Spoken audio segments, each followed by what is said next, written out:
Did you know that Norway may never have become the rich country it is today if it weren't for one Muslim man from Iraq? You see, in 1938, oil was discovered in the deserts of Dammam in Saudi Arabia. And while it wasn't the first oil discovery in the world, it was the largest single source of oil ever found. And soon many other countries around the world began working with drilling companies in search of their own oil. One country in particular saw this oil boom and began inviting private companies to see if they could discover any oil or natural gas beneath the North Sea. Years passed by, but no oil was found, and one by one, these companies eventually decided to cut their losses until only one company remained. And it too was about to pack its bags. But while all this was going on in Norway, another country somewhere in the Middle East was experiencing an oil boom of its own. In Iraq, oil had actually been discovered just north of Kirkuk in 1927, 11 years before Saudi Arabia. And as the decades went on, oil production increased, and in 1952, the Iraq Petroleum Company even made a deal with the British to sponsor young Iraqi students, fly them to Britain, where they would study in British schools with the promise that when these students came back, they would have a job in Iraq's oil sector waiting for them. And one of these students was a 16-year-old boy by the name of Farouk al-Qasim. Farouk was selected for the program and was sent to study petroleum geology in the Imperial College of London. There, he studied for 5 years, got married to a Norwegian woman, and came back to Iraq with his wife at the age of 21. And when he arrived back in Iraq, as promised, he was given a job at the oil company. Over the next 10 years, he quickly rose in the company, getting promotion after promotion. He was seen as respectable and well-balanced and fit right in with the company's scheme. And by the time he was 31, he was ranked 5 in the company. Everything was looking up for him, or so it seemed. You see, Farouk had a son who was born with cerebral palsy, a disorder which, if left untreated, can be fatal. At the time, Iraq didn't have the facilities to treat cerebral palsy, and according to Farouk, there was only one country in the world that did. So, Farouk packed his bags, said goodbye to his family in Iraq, and together with his wife and son, they set out to begin a new life in Norway. They arrived in Oslo in 1968, and Farouk then went to the Ministry of Industry and asked them if there were any oil companies coming to Norway. For Norway, Farouk's sudden appearance was a surprise and an opportunity like no other. At that very moment, Norway's oil companies were all abandoning their search for oil, and the Norwegian government, with no expertise in oil drilling, desperately needed someone like him to keep the search alive. They hired him on the spot and immediately got him to work. He began by analyzing data from the seismic surveys coming from offshore oil wells, looking for clues as to whether there was any oil there or not. For the next 3 months, Farouk examined seismic studies and data from 13 wells, cross-tabulating and mapping results by hand, and by the time he was done, he was convinced that what he had found was extremely promising. He began writing reports warning the government to start preparing itself to become an oil nation, saying it was only a matter of time. And then it happened.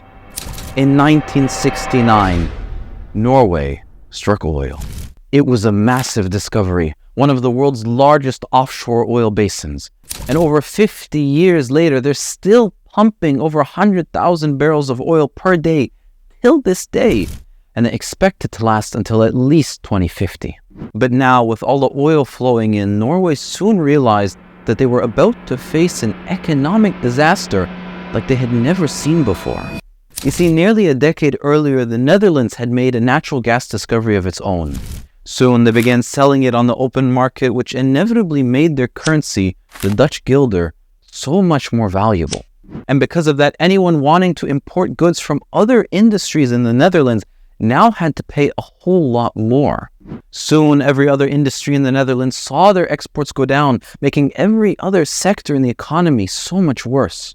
This inevitably led to the manufacturing companies in the Netherlands going bankrupt, and the unemployment level shot up from 1% to 5%.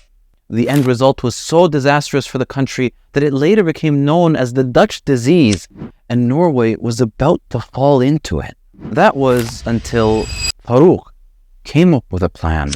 In order to avoid Dutch disease, he managed to convince the Norwegian government to let him make a blueprint for how it would manage oil revenues in the future. He and a colleague of his went deep into the woods and locked themselves in a cabin for weeks. Isolated from the rest of the world, together they got to work on writing the guidelines of Norway's oil industry. And when they finally emerged from the forest, they came with a white paper that would later be known as the 10 Oil Commandments, the most important of which was the creation of a national oil company called Statoil. With this, they suggested that the government require that all oil exploration in Norway was at least 50% owned by this company, so that the Norwegian government always had a major share in the profits, but at the same time give enough encouragement for private companies to compete with each other in exploring for more oil basins. The paper also recommended forcing private companies to create innovative technologies to squeeze out the last bit of oil from every oil basin, whereas in most other countries that oil might just be left and forgotten about because it was too difficult to get at. Farouk then presented the white paper to the Norwegian parliament, where it was unanimously voted into law. For the next 20 years, Farouk worked as Norway's Director of Resource Management, making sure that neither Statoil nor Norway's government regulators became too powerful over one another. There had to be a balance between the two, otherwise one side could become overbloated, which could lead to the abuse of power and corruption. Soon, oil revenue was pumping in, and Norway began using the money to build infrastructure such as roads and bridges.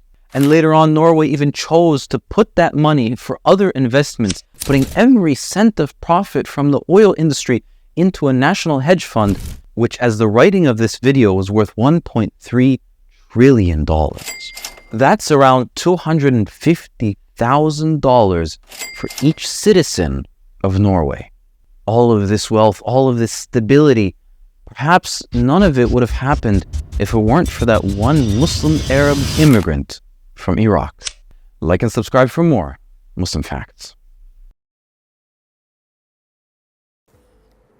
اضطريت أن أترك ما كنت أعتبره مستقبل باهر في شركة نفط البصرة، شركة نفط العراق. فاضطريت أبيع كل حاجياتنا البيتية والسيارة وحتى البيت سرياً، وأترك العراق بهدوء بدون أن أثير أي مشكلة.